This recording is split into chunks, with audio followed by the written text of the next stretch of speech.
여러분, 사랑하는 사람의 병이 깊어질 때 가장 무력한 존재가 되는 건 그 곁을 지키는 가족입니다. 남편의 병이 길어지면서 저는 하루에도 몇 번씩 하늘을 올려다보며 묻곤 했습니다. 도대체 무엇을 잘못했을까? 왜 하필 우리 가족에게 이런 시련이 닥친 걸까? 약도 병원도 의사의 말도 이제는 믿기 어려웠습니다. 그럴 때 누군가 제게 조용히 말했습니다. 절에 한번 가보세요.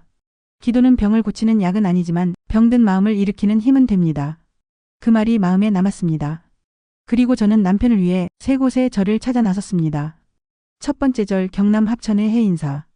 첫 번째로 찾은 곳은 해인사였습니다. 팔만대장경으로 유명한 절이지만 제가 그날 본 해인사는 관광지가 아니었습니다. 새벽 4시, 어둠이 아직 남은 길을 따라 천천히 걸어 올라갔습니다. 공기가 차가웠지만 이상하게도 마음은 뜨거웠습니다. 절 마당에는 이미 몇몇 노부살님들이 묵묵히 합장을 하고 계셨습니다. 그분들의 손끝에서 피어오르는 향 연기가 그냥 연기가 아니라 간절한 마음의 모양처럼 느껴졌습니다. 저도 따라 앉았습니다. 남편의 이름을 3번 부르고 그 이름을 마음속으로 쓰고 또 썼습니다. 부처님, 제 남편의 고통을 덜어주십시오. 제가 대신 아프겠습니다. 그 순간 마음속에서 이상한 평안이 흘러나왔습니다. 바람은 차가웠지만 내 안의 울음은 고요했습니다.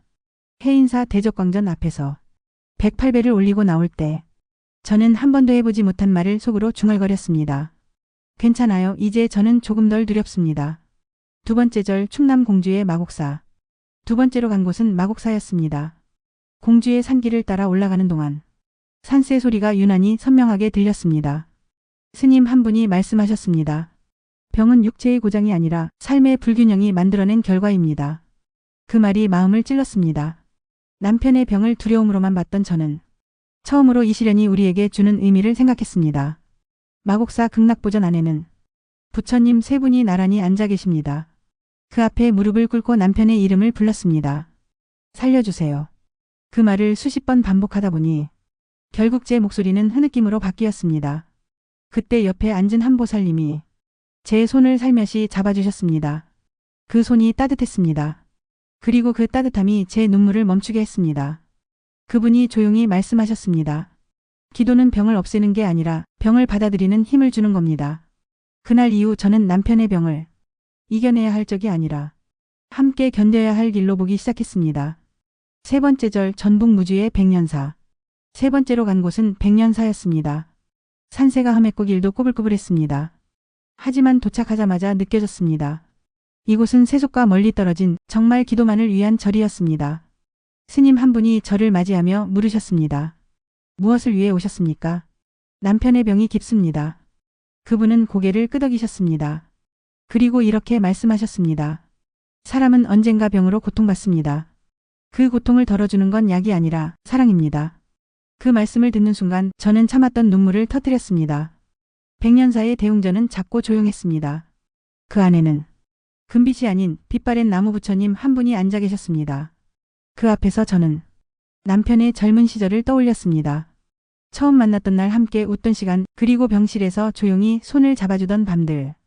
부처님, 이 사람에게 조금만 더 시간을 주십시오. 제가 그 시간을 헛되이 쓰지 않겠습니다. 그 기도는 울음이 아니라 결심이었습니다. 그날 밤 백년사 근처 여관에서 하늘에 떠있는 별을 보며 생각했습니다. 기도는 기적을 기다리는 게 아니라 마음을 단단하게 다지는 일이구나. 기도 후의 변화. 세절을 다녀온 지 한 달이 지났습니다. 놀랍게도 남편의 병세가 조금씩 호전되기 시작했습니다. 의사는 단순한 회복기라고 말했지만 저는 알고 있었습니다. 그건 제 기도의 결과가 아니라 제 마음의 변화가 만든 결과였습니다. 남편의 병은 여전히 남아있지만 저는 더 이상 절망하지 않았습니다. 불안 대신 평화가, 눈물 대신 감사가 찾아왔습니다. 매일 밤 남편이 잠든 뒤 조용히 합장하며 중얼거립니다. 오늘도 숨쉬게 해주셔서 감사합니다. 그 한마디가 제 하루의 기도가 되었습니다. 기도하는 마음의 의미. 불교에서는 이렇게 말합니다. 고통은 깨달음의 문이다. 남편의 병은 우리 가족에게 주어진 가장 큰 시련이었지만 동시에 가장 큰 깨달음의 시간이었습니다. 이 세절을 돌며 배운 건 부처님께 매달리기가 아니라 내 마음을 바로 세우기였습니다. 기도는 절벽 끝에서 외치는 소리가 아니라 내 안의 부처에게 귀 기울이는 일이었습니다. 기도하는 법 실천 안내. 혹시 지금 이 영상을 보시는 분 중에도 병든 가족을 위해 기도하고 싶은 분이 있다면 제가 드린 이 말을 꼭 기억하십시오. 1. 이름을 3번 부르십시오.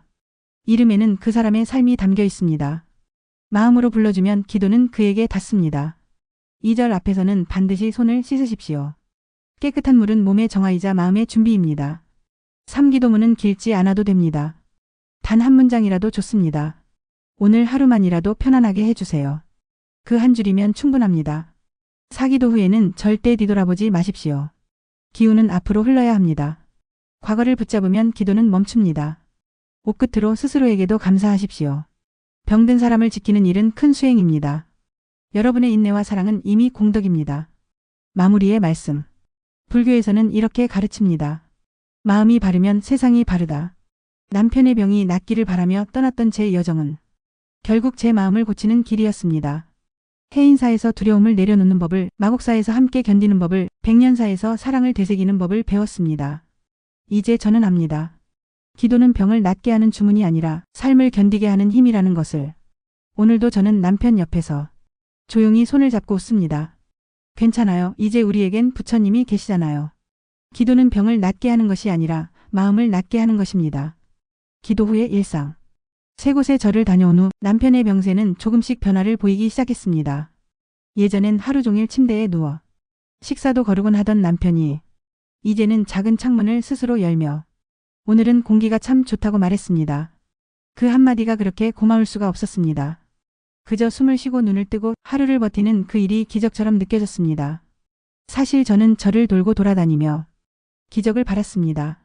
하지만 부처님은 제게 기적은 이미 일상 안에 있다는 사실을 보여주셨습니다.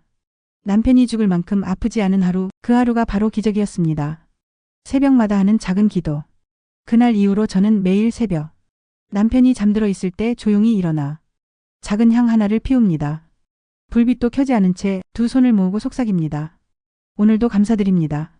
남편이 숨쉬고 있습니다. 그것으로 충분합니다. 기도란 거창한 것이 아니었습니다. 절에 가야만 할 수 있는 것도 아니었습니다. 그저 내 마음이 움직일 때 그 순간이 기도의 시간이라는 걸 이제는 압니다. 어느 날 남편이 말했습니다. 당신 요즘 웃는 얼굴이 많아졌어. 그게 나한테는 제일 좋은 약인 것 같아. 그 말을 듣는 순간 저는 깨달았습니다. 남편을 살리는 것은 제 눈물보다 제 미소라는 것. 마음의 절을 세우다. 그 후로 저는 매일 제 안에 하나의 절을 세웠습니다. 그 절에는 벽도 기둥도 없습니다. 그곳에는 오직 마음만 있습니다. 아침에 남편이 눈을 뜨면 그 순간이 예불이고 식탁 위에 국을 덜어주는 그 행위가 공양이었습니다. 불교에서 말하듯 매일의 삶이 수행이고 매 순간의 행동이 기도다. 남편의 병은 여전히 완전히 낫지 않았습니다. 하지만 우리 부부는 병보다 더 단단해졌습니다. 이제는 서로에게 미안하다고 말할 줄 알고 작은 일에도 감사할 줄 압니다. 그것이 바로 부처님께서 주신 2번째 생명이었습니다. 두려움의 씨앗을 놓다. 예전에 저는 병이라는 단어만 들어도 겁에 질렸습니다. 남편이 기침만 해도 심장이 덜컥 내려앉았고 검사 결과를 기다리는 시간은 한 세기처럼 길게 느껴졌습니다. 그런데 어느 날 마곡사에서 만난 스님이 제게 이런 말씀을 하셨습니다. 두려움이란 아직 일어나지 않은 일을 미리 고통으로 되새기는 마음입니다. 그 말이 제 안을 흔들었습니다. 남편의 병은 이미 주어진 현실인데 저는 현실보다 두려움에 더 많이 지고 있었습니다. 그래서 저는 두려움의 씨앗을 놓았습니다. 더 이상 내일을 걱정하지 않기로 했습니다. 오늘만 바라보기로 했습니다. 그날 이후 마음이 한결 가벼워졌습니다. 불안이 사라진 자리에 조용한 평화가 자리 잡았습니다. 남편의 손을 잡으며 봄이 지나 여름이 왔습니다. 남편의 머리맡에는 늘 물 한 잔과 약통, 그리고 제가 가져온 향로가 놓여 있었습니다. 어느 날 남편이 제 손을 잡더니 낮은 목소리로 말했습니다. 그 절들 이야기 다시 들려줘요. 저는 웃으며 해인사 이야기를 꺼냈습니다. 새벽 안개 속에서 들리던 종소리, 마곡사 법당 안의 부드러운 향기, 백년사의 연못 위로 뜬 하얀 달빛. 그 모든 걸 남편에게 들려주었습니다. 그는 눈을 감고 미소 지었습니다. 그때 당신이 혼자서 절을 돌았다고 생각하니 참 고마워요. 나를 대신해서 절한 거잖아요. 그 말이 제게는 축복처럼 들렸습니다.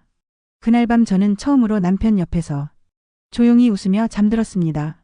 한 스님의 말씀. 며칠 뒤 저는 다시 백년사를 찾았습니다. 그곳에 노스님께서 제게 물으셨습니다.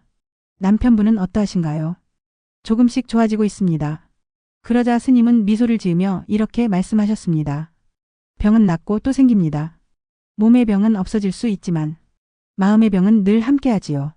그 병을 껴안는 법을 배우는 게 수행입니다. 저는 그 말에 고개를 숙였습니다. 스님의 말은 마치 제 안에 오래된 돌덩이를 살짝 들어 올려주는 듯 했습니다. 병을 없애는 게 아니라 병과 함께 살아가는 법을 배우는 것. 그게 부처님께서 제게 가르치신 길이었습니다. 작은 변화, 큰 기도. 절을 다녀온 뒤 우리 집엔 작은 변화가 생겼습니다. 예전엔 TV 소리만 가득하던 거실에 이제는 목탁 소리가 은은히 울립니다. 남편이 어느 날 말했습니다. 당신이 틀어놓는 그 소리 이상하게 마음이 편해. 그 이후로 남편은 스스로 목탁 앱을 틀어놓습니다. 하루의 시작과 끝을 그 소리로 엽니다. 병은 여전히 우리 집에 머물러 있지만 이제 그 병은 공포가 아니라 동반자가 되었습니다. 우리는 함께 숨쉬고 함께 견디며 그 안에서 함께 웃습니다. 세 절에서 배운 세 가지 진리. 세 곳의 절에서 배운 건 각기 다른 모양의 깨달음이었습니다. 1. 해인사 내려놓음의 힘. 세상의 어떤 걱정도 내려놓을 수 있을 때 비로소 기도는 시작된다. 2. 마곡사 함께 견디는 인연. 병든 이를 돕는 일은 고통이 아니라 함께 사는 연습이다. 3. 백년사 사랑은 기도의 끝이자 시작. 남편을 살리고 싶었던 마음은 결국 사랑을 배우는 과정이었다. 이 세 가지는 지금도 제 삶의 등불이 되어 매일의 시간을 밝히고 있습니다. 부처님 앞에 약속. 백년사를 마지막으로 내려오던 날 절 뒤편의 작은 돌계단 위에서 저는 두 손을 모아 약속했습니다. 앞으로는 두려움보다 감사로 살겠습니다. 그 약속 이후 저는 어떤 고통이 와도 그 속에서 배움을 찾게 되었습니다. 남편이 아프면 이 고통 속에서도 감사할 일은 무엇일까? 스스로에게 물었습니다. 그렇게 묻다 보니 이상하게도 하루하루가 덜 무겁게 느껴졌습니다. 불교의 가르침 속에서 찾은 위로. 불교 경전에는 이런 말이 있습니다. 아픔이 크면 깨달음도 크다. 남편의 병은 제게 가장 큰 시련이었지만 동시에 가장 큰 깨달음이었습니다. 이제는 압니다. 기도는 누군가를 살리기 위한 주문이 아니라 그를 사랑할 수 있는 힘을 얻는 행위라는 것을. 남편이 조금이라도 웃을 수 있다면 그게 곧 저의 소원이었습니다. 마음의 등불을 나누다. 절을 다녀온 이야기를 동네 분들에게 들려주자. 몇몇 이웃이 찾아와 말했습니다. 저도 남편이 아파요. 어디 절이었죠? 기도는 정말 도움이 되나요? 그때 저는 이렇게 말했습니다. 도움이 됩니다. 병이 낫는 게 아니라 내 마음이 병을 견디게 됩니다. 그리고 함께 절에 다녀왔습니다. 그들은 눈물을 흘렸고 저는 그 눈물 속에서 옛날의 제 모습을 봤습니다. 그 순간 깨달았습니다. 기도는 혼자 하는 게 아니라 함께 이어지는 마음의 사슬이라는 것을.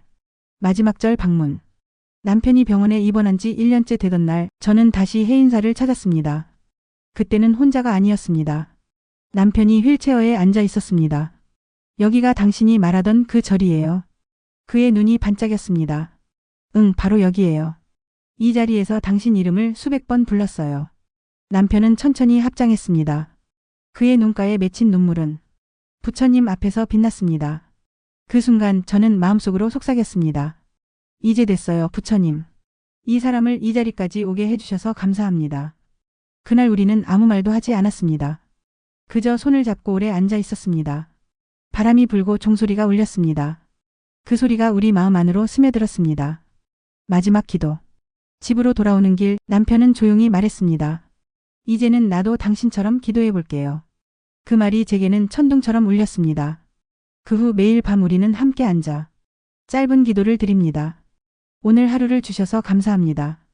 서로를 사랑할 수 있게 해주셔서 감사합니다. 남편의 손이 떨리지만 그 손끝에서 느껴지는 온기는 따뜻합니다.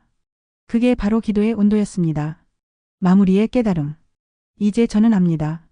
부처님께 간절히 매달렸던 이유는 남편의 병 때문이 아니라 제 마음이 병들어 있었기 때문이었습니다. 남편은 여전히 약을 먹고 병원에도 다닙니다.